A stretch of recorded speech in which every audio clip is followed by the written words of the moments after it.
오늘 제목은 너도 가서 그렇게 하라는 제목으로 하나님의 말씀을 나누고 싶습니다.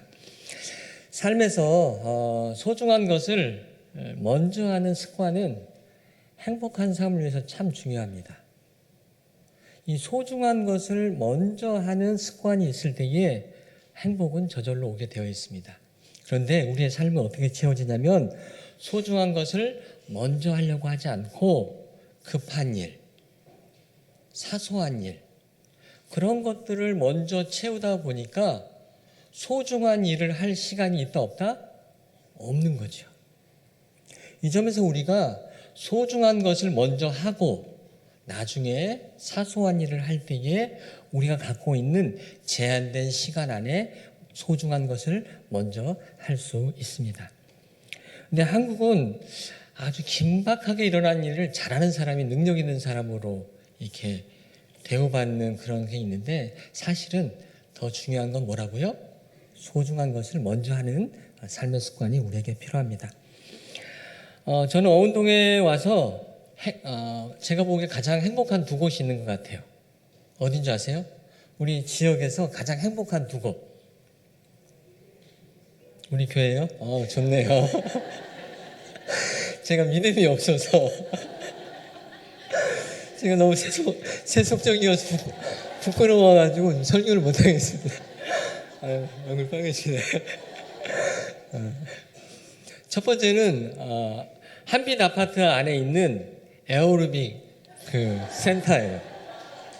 제가 아침에 출근할 때 그 에어로빅 그 센터에서 나오시는 그 여성분의 얼굴을 보면 살아 있어요. 와, 살아 있네. 얼마나 기쁘게 나오는지 정말 살아 있어요. 두 번째 그 살아 있는 곳은 어디냐면 신세계 백화점을 가면 사람들의 눈이 살아 있어요. 사람들이 막 헝그리 아이처럼 어딜 막 찾아다녀요. 그러고 나서 제가 주일마다 여러분이 예배 드리고 나오는 얼굴을 보면 좌절이 됩니다. 에어로빅 센터보다 신세계보다 우리 하나님 만나는 게 이렇게 안 기쁠까? 또 기쁜 분도 있죠, 당연히. 네. 여러분 어떤 것을 더 소중하게 느끼고 살아가고 있습니까? 어떤 것이 더 기쁘게 살아가고 있습니까? 근데 사실 이 두 곳은 너무 좋은데 중요한 한 가지 사실이 있어요. 그 사실은 뭐냐면 영원하지 않다는 거예요. 그 운동하면 어떨까요? 나의 몸의 움직임이 점점 예전에는 여기까지 다 닿는데 점점 안 닿잖아요. 이런 유한함이 점점 느껴지는 곳이에요. 또 새로 등록했는데 나보다 좀 더 젊은 분이 더 예쁘게 하면 안 되겠어. 집에 가서 더 연습해요. 그러다 다쳐 또. 이런 유한함이 있는 거죠. 어제 같지 않아. 이런. 또 신세계는 어때요? 화려해 보이지만 그 진열대에 올려지는 시간은 그 생명력은 한 계절, 한 시즌이라는 유한함, 한계를 갖는 것입니다. 아무리 화려한 모습 안에도 인간의 세상 안에는 뭐가 있다고요? 유한성이 있습니다. 에덴 동산 한번 생각해 볼까요? 에덴 동산에서 인간은 선악과를 먹고 그 선악 구분함을 통해서 우리에게 어떤 지혜와 지식을 얻는 힘을 갖게 되었습니다. 그래서 우리는 그 지식을 가지고 문명을 발전시키고 이렇게 엄청난 문명을 누리고 있습니다. 일반적으로 사람들도 성실하게 살아가면 그 하나님 주신 일반적인 지식을 통해서 웬만큼 성취를 이뤄갈 수 있는 것이 우리의 삶입니다. 그러나 그런 지식도 여전히 한계가 있습니다. 에덴 동산에서 인간이 가지지 못한 한 가지가 있었습니다. 그것은 뭐냐면 무한성, 영원, 영생입니다. 우리의 육체는 생명의 유한함으로 영원히 살 수 없습니다. 말씀드린 것처럼 지식도 순간의 힘을 발휘합니다. 그러나 영원할 수 없습니다. 우리 옆에 있는 카이스트에서 엄청난 과학적인 발견이 일어나서 탄성이 일어나지만 그 발견도 또 새로운 가치가 일어나면 순간 사라지는 것이 우리 인간의 세상인 것입니다.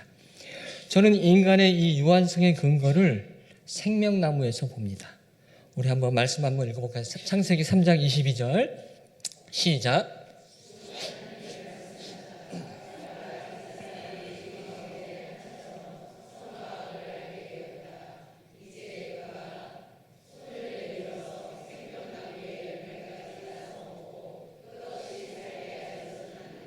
예, 하나님께서 선악과가 인간이 먹고 아담과 하와 먹고 옆에 있는 생명나무까지 먹을까 봐 어떻게 하나님께서 급하게 쫓아버리는 거죠. 그리고 거기를 보호합니다. 이 생명나무가 뭘까요? 바로 무한함이에요. 영원인 것입니다. 무한함. 그래서 우리 인간에게는 유한함이 있는 거예요. 무한함이 없습니다. 그런데 인간은 이 무한함을 추구하려는 욕망이 있습니다. 하나님의 인간에게 살아갈 동안 무한성을 허용하지 않으셨습니다. 그런데 오늘 본문에서 한 율법 교사가 뭘 요청하나요? 영생하려면 어떻게 해야 됩니까? 단순히 영생의 의미를 넘어서 저는 영원히 나에게 무한한 것을 하고 싶습니다라는 율법 교사의 욕망을 또 하나님에 대한 도전을 봅니다.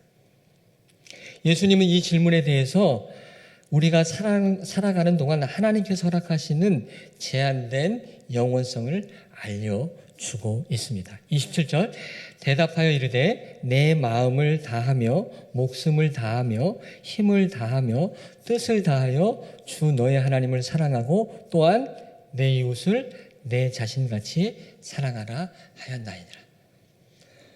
여기서 보면 마음, 목숨, 힘, 생각 이것들은 어떤가요? 아주 영원한 것 같은데 영원하지 않는 대표적 요소입니다. 우리의 마음이 어떤가요? 너무 좋다가도 말 한마디에 원수의 마음이 일어납니다. 정말 너무 친했는데 교회 다니다가 너무 친했는데 어떤 행동 하나, 말 하나에 원수의 마음이 일어납니다. 목숨은 어떤가요? 목회에 보면 인간은 제한된 시간을 살아갑니다. 장례를 집례할 때마다 느꼈던 것은 인간의 시간은 유한하구나, 영원하지 않구나 그런 생각이 듭니다. 또한 힘 어떻습니까? 힘도 그렇고 권력도 영원하지 않습니다. 지속적으로 변하는 것이 우리의 생각이고 마음이고 힘이고 또 이런 것입니다. 그러면 우리는 이것에 대해서 어떻게 해야 되나요? 오늘 본문에서는 다하여, 다하여, 다하며 이런 표현으로 하고 있습니다. 다하다는 한없이 크다는 의미로 없어져서 더는 남지 않은 상태를 이야기합니다. 다함 없다. 계속 한없이 해서 더는 없는 상태입니다. 그런데 말씀드린 것처럼 우리 인간이 가지고 있는 사랑은 어떤가요? 유한하기에 고갈됩니다. 여러분이 사랑했던 남편, 여러분이 사랑했던 자녀들 영원히 사랑하나요? 그렇죠. 쉽지 않죠. 네. 지금 얼굴 표정을 보면 지금 부부 관계와 자녀의 상황을 알 수 있을 것 같아요. 그렇습니다. 그러면 우리 안에 있는 유한한 이 사랑을 어떻게 해야 될까요? 무한하신 하나님의 사랑을 통해 그 사랑을 전달해야 될 줄 믿습니다. 오늘 예수님은 율법학자에게 그 영생, 영혼의 길을 두 가지로 얘기합니다. 하나님 사랑, 이웃 사랑입니다. 왜 그러셨을까요? 그 사랑이 무한성의 기초이기 때문에 그렇습니다. 사랑은 어떻게 하나요? 존재를 춤추게 해요. 뭐 선물을 주지 않아도 뭘 하지 않아도 온전한 사랑은 그 영혼을, 그 존재를 춤추게 합니다. 또 사랑은 의미를 창출해요. 상대방에게 진정한 사랑을 주면 그 상대방은 그 사랑을 받고 그 자신 내면에서 내가 의미 있구나, 내가 어떤 의미가 있구나, 내가 그 의미를 향해 달려가야겠다라는 것을 만들어내기에 이 사랑의 길은 엄청난 무한성을 가지고 있습니다. 만약 우리가 이 사랑의 길을 걷는다면 비록 여기에 제한된 삶을 살고 있지만 영원을 살 수 있는 길을 걸어가는 것입니다. 창세기 1장 3절에서는 중요한 한 표현이 나오는데요. 하나님께서 빛을 만들어서 우리에게 빛을 주십니다. 저는 이 빛의 원리가 사랑의 원리라고 생각됩니다. 하나님의 빛을 받는 존재가 될 때 우리는 내면에서 빛이 나오게 됩니다. 빛의 절정이 누구입니까? 그렇습니다. 예수 그리스도입니다. 완전한 인간이면서 완전한 신이신 예수 그리스도의 빛이 우리 안에 들어올 때 우리는 그분의 전도체가 되어서 자연스럽게 형광, 일루미네이션 될 것입니다. 따라서 우리는 그리스도 안에서 온전히 사랑의 빛을 걸어갈 수가 있습니다. 거울이 있어도 빛이 있어야 나를 볼 수가 있습니다. 인류의 가장 첫 발견이 위대한 발견이 거울이었는데요. 그전에는 청동으로 했는데 나중에 거울을 발견했는데 그 거울 역시도 뭐가 없으면 빛이 없으면. 따라서 우리의 정체성은 그리스도의 빛이 들어올 때 그 빛을 통해서 우리의 하나님의 영원한 사랑이 전도될 줄 믿습니다. 다시 우리는 하나님의 전도체가 돼야 됩니다. 세상은 겉보기에는 행복해 보입니다. 인간의 유한성으로 인해 걱정이 숨겨져 있습니다. 집교회 식구들 보시면 너무 잘 사는 것 같지만 그 내면에 뭐가 있다고요? 걱정이 있습니다. 우리가 매일 만나는 혹 주일마다 만나는 이 성전은 어떤 곳이냐면 사랑을 나누는 장소입니다. 세상과 다르게 이 성전은 하나님의 사랑이 있기에 그 하나님의 사랑을 받은 우리가 변화하는 곳이기에 이곳에 바로 영생이 있는 줄 믿습니다. 새롭게 개편된 교회 안에 교회인 집교회는 서로 사랑을 나누는 장소가 되어야 될 줄 믿습니다. 그 사랑이 나누어질 때 변화가 일어나고 그 변화의 그 온기, 그 빛이 옆에 있는 집교회 또 우리 교회 곳곳에 어려운 곳에 빛을 비추게 될 줄 믿습니다. 그 점에서 나집교회에 오신 여러분이 먼저 그 그리스도의 빛을 먼저 충전하시기 바랍니다.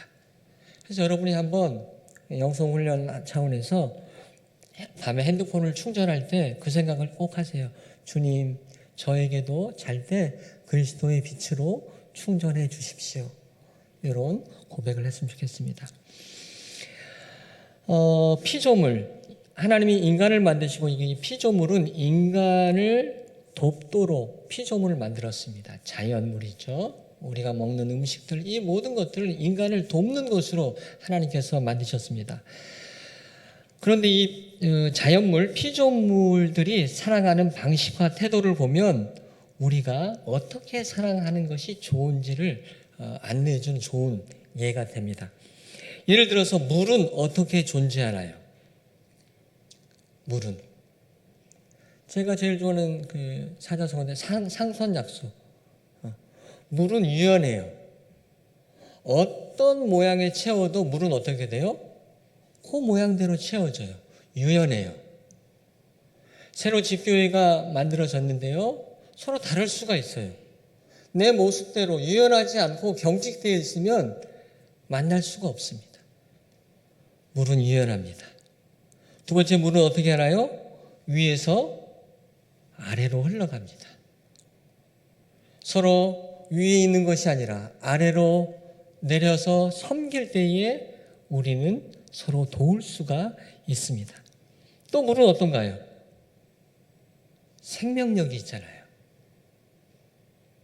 물만 봐도 물이 우리를 돕는 방식이 그렇게 우리를 돕고 있습니다. 여러분, 하나님께서 우리 대덕 한빛교회에 작은 교회로 세우신 줄 믿습니다.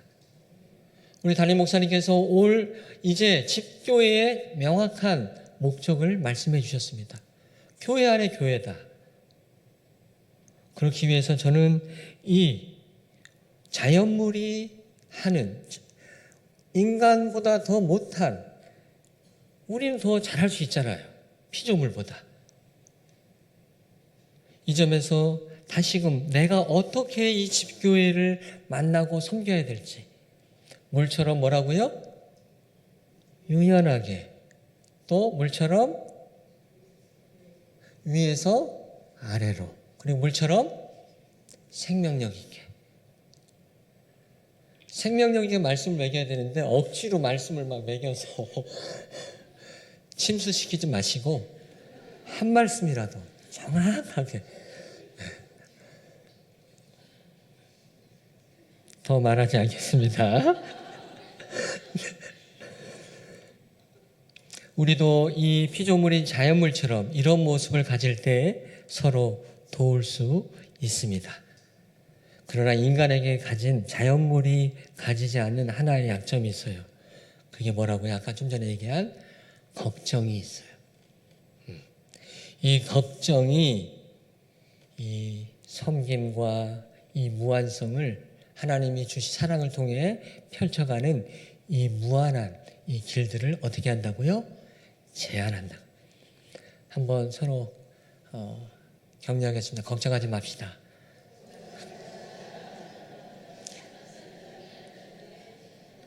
잘하고 있어.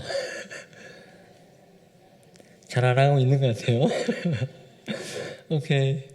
그래서 소중한 사랑을 먼저 인식하지 않으면 이 사랑의 길, 하나님 사랑, 이웃 사랑을 먼저 인식하지 않으면 우리 인간은 걱정으로 인해서 지금 여기를 잃어버리고 과거와 미래라는 허상의 하나님과 이웃을 섬기는 허약한 자신이 될 수가 있습니다. 한 새에 대한 얘기인데요. 그 새는 한 1만 킬로를 이동하는 어떤 시즌에 1만 킬로를 이동한다고 합니다. 만약 그 작은 새가 그 1만 킬로를 이동하는 게 얼마나 힘든가요? 여기서 여러분 서울까지 걸어가는 것도 쉬우세요? 어려우세요? 어렵잖아요. 200킬로도 안 되는데. 근데 1만 킬로를 겨울 시즌에 이동해야 되는 거예요.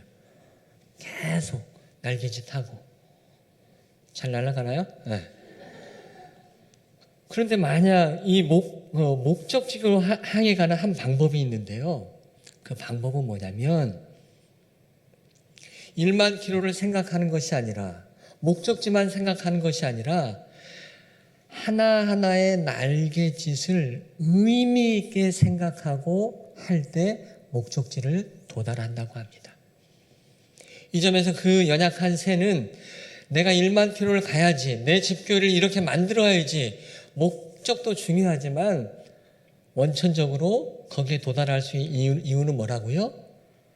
작은 하루의 날갯짓,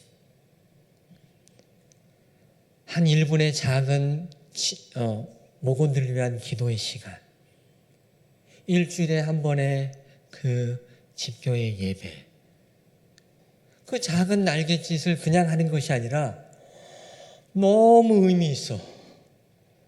오늘 집교 예배 너무 의미 있을 거야. 아멘. 이 의미 있게 하는 한 날갯짓이 어떻게 간다고요? 일만 목적지가 하는 거야. 28절 예수께서 이르시되 내 대답이 옳도다.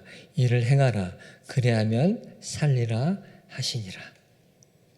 올해 하나님께서는 오랫동안 함께 사랑을 나누었던 정든 집교회 식구들과 이별하고 새로운 집교회를 허락하셨습니다. 아멘.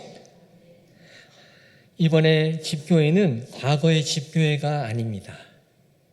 교회 안의 교회, 서로 예배를 통해 하나님을 사랑하고 그 모임 속에 헌금과 기도와 또 봉사를 실천하는 이웃사랑이 실제적으로 집교회가 할 수 있는 교회의 모양을 갖춘 진일보한 집교회를 만든 줄 믿습니다. 여기에 두 가지의 길, 무슨 길이라고요? 하나님 사랑, 이웃 사랑.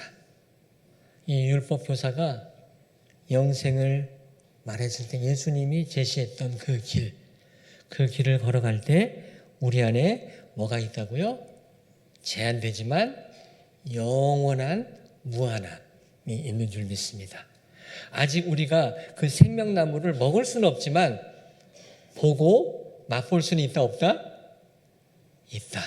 하나님, 제가 천국에 가서 그 영원한 생명나무의 열매를 먹겠습니다. 할렐루야. 이렇게 걸어갈 때에 하나님께서 역사하게 될 줄 믿습니다. 모쪼록 이 긴 여정에 예수님이 주시는 영생의 길, 사랑의 길을 출발하는 여러분을 응원하고 축복합니다. 한번 마지막으로 서로 인사하고 마치겠습니다. 잘해봅시다. 잘해낼 줄 믿어. 잘해낼 줄 믿어. 감사합니다. 기도하겠습니다.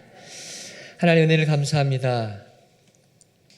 율법학자가 영생에 대한 질문을 할 때에 우리 주님께서는 하나님 사랑, 이웃 사랑이라는 하나님이 갖고 계시는 그 생명나무의 신비를 알려주셨습니다.